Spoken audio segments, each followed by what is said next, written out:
Hey guys, working on installing the chimney for the diesel heater, the Dickinson. Cutting a hole through the deck. Oh boy, this is a little bit stressful and a little bit exciting.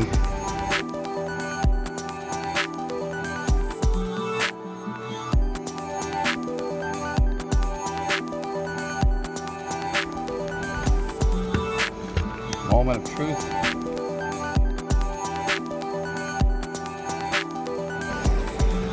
I guess I'm committed now, or I've got lots of patchwork. The cabin top, about a half-inch thick. It's dropped through the deck, windproof cap. I went around and around and around as to where to put this thing. Originally I wanted to put it here. One of the guys from the Columbia Club that has a 10-7 also said he wouldn't recommend that. A couple of people said put it over here on port. I just felt like that would be in the way in raising and lowering sails. So I feel like under the boom is the best place to put this thing. On the inside here, if I put it on port, it would have been here somewhere. That would block that bulkhead. It might hang like a TV over there. I just didn't really like it floating in space in the way. This area here could also be a problem. It's going to be a pair of 45s like this coming down, and I didn't want it to be like people are going to be bumping into the stack. I got to figure out where it's going to hit so I can cut it, put the two pieces together, and maybe use a piece of this heat shield to dress it up a little. So here's my heater, 304 stainless pipe, two 45-degree bends, a deck fitting. I'm going to need to get back in here and router this plywood core out and fill it with glass. As I always do, I make sure there's no way that any water can leak into the boat.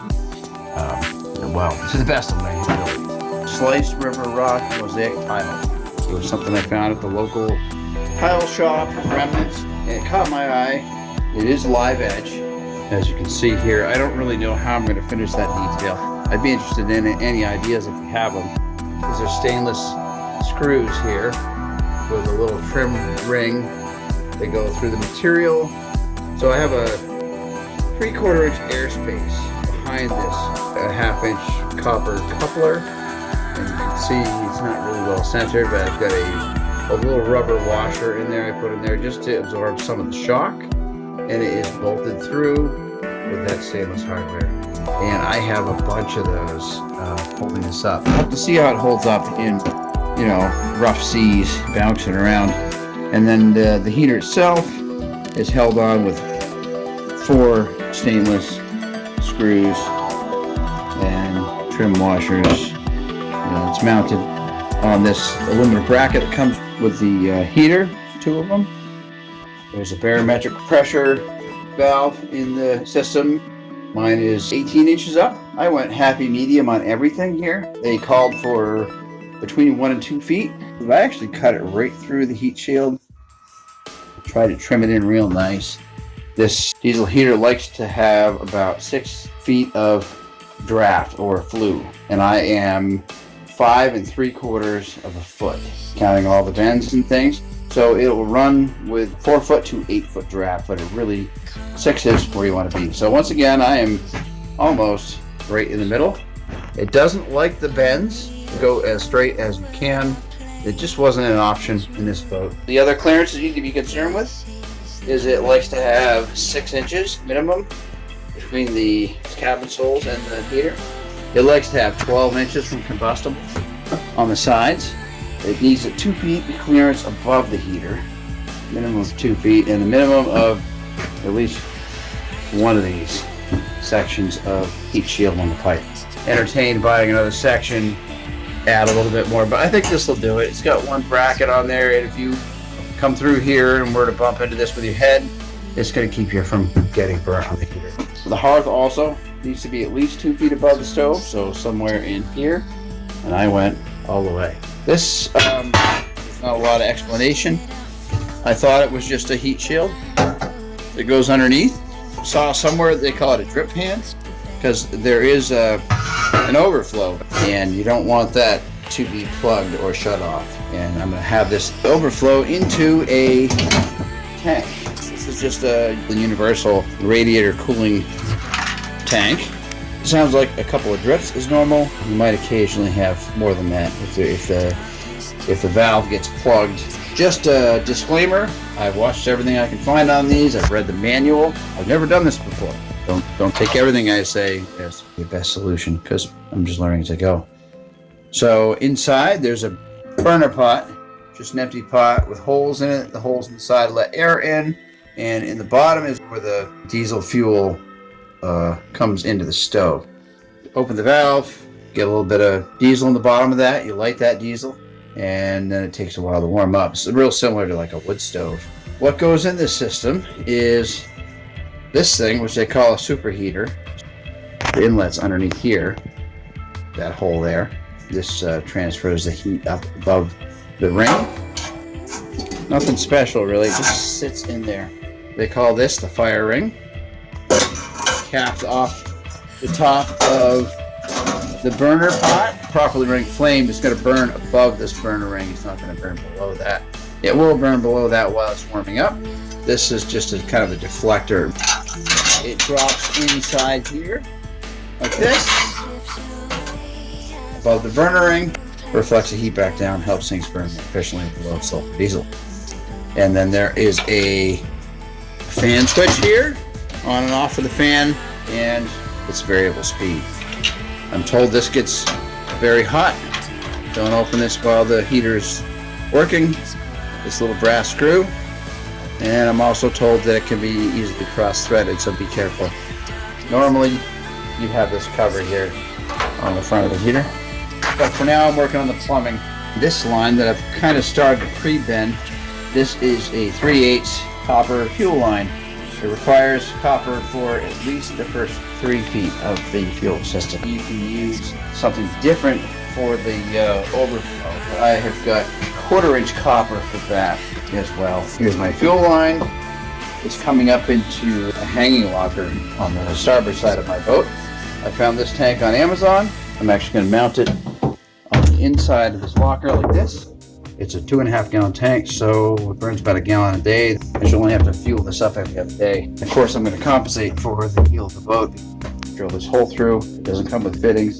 This is a bulkhead, barb fitting. So there's another barb inside the tank. 2 O-rings inside and out. So I'm going to use this line as a vent in the top of this tank. And then I'm going to run a line up higher so that on a heel, I don't have to worry about anything coming out of here. Finish the install of this diesel heater, and I wanted to show you how it works. So the fuel tank is mounted on the wall.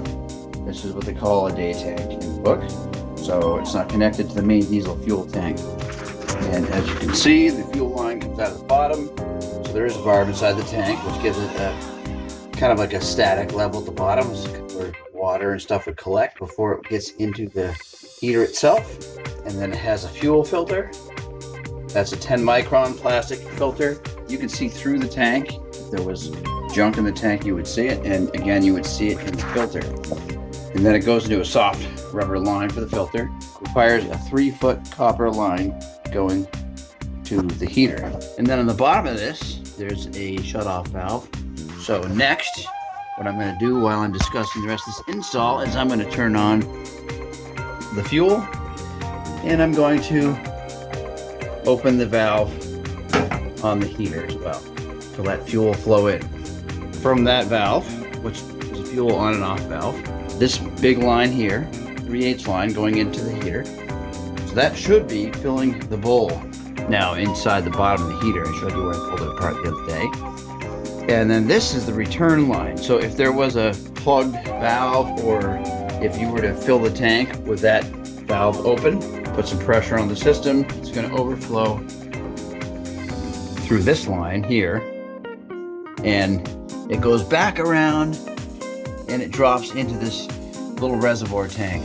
Gravity feed drip into the top of the tank, and there's also a hole in the bottom which goes to this hose to pump anything out. So there'll be an end on this and a plug, and it's kind of a see-through tank, and it's also a clear line. So if there's any diesel in there, you'll be able to see that's overflowed, which means you have a problem of some kind. While I'm waiting here, I'm gonna, I don't know if I can see anything or hear anything coming into the cup just yet. They said it takes a few minutes, so I have never lit this before. Hopefully it goes well. There is a little fuel in the bottom of the burner. The piece of paper on the end of this, I know what you'd call it, this little rod that comes with it. So we light that paper and we drop it into the pot, and it should light the burner. And it's gonna just cook really slowly. Paper is burning. Okay. And then drop it in. There we go. Now the fuel is now off.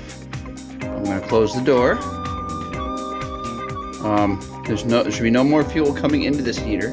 I'm not using the draft fan, and it's off here. This is off on that valve right there.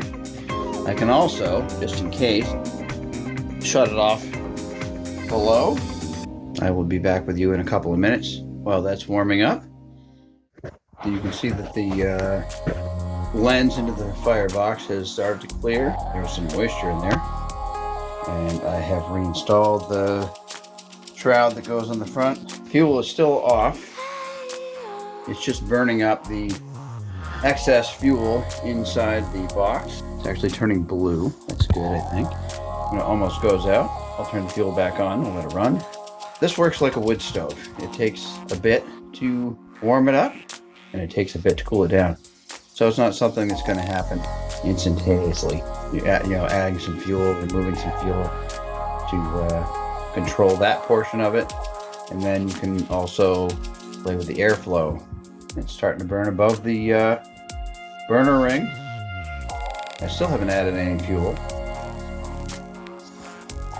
I can feel that this is warm here on top, but the enclosure is still plenty cold. It's warm up to about here. Let's see what it looks like up on top. Should be coming out of this stack a little, maybe. You can see the heat rising out of there, but you can't really see anything else. No smoky smell or anything like that. It's starting to burn above the fire ring. It's been running for about maybe a half hour. And it's burning good, steady. I've got it on 2. It's 1 to 6 or something like that on the scale. I like it. A little flickering flame to look at. I'm not even using the draft fan. You can use the draft fan all the time. You can use it just when you're starting it to get it to burn faster. I'm pretty impressed. This is going to make wintertime aboard much, much nicer. I can see sitting here on the settee when it's back together, reading a book or something like that, or even sleeping right next to the fire here on a cold night. I'm pretty happy with it.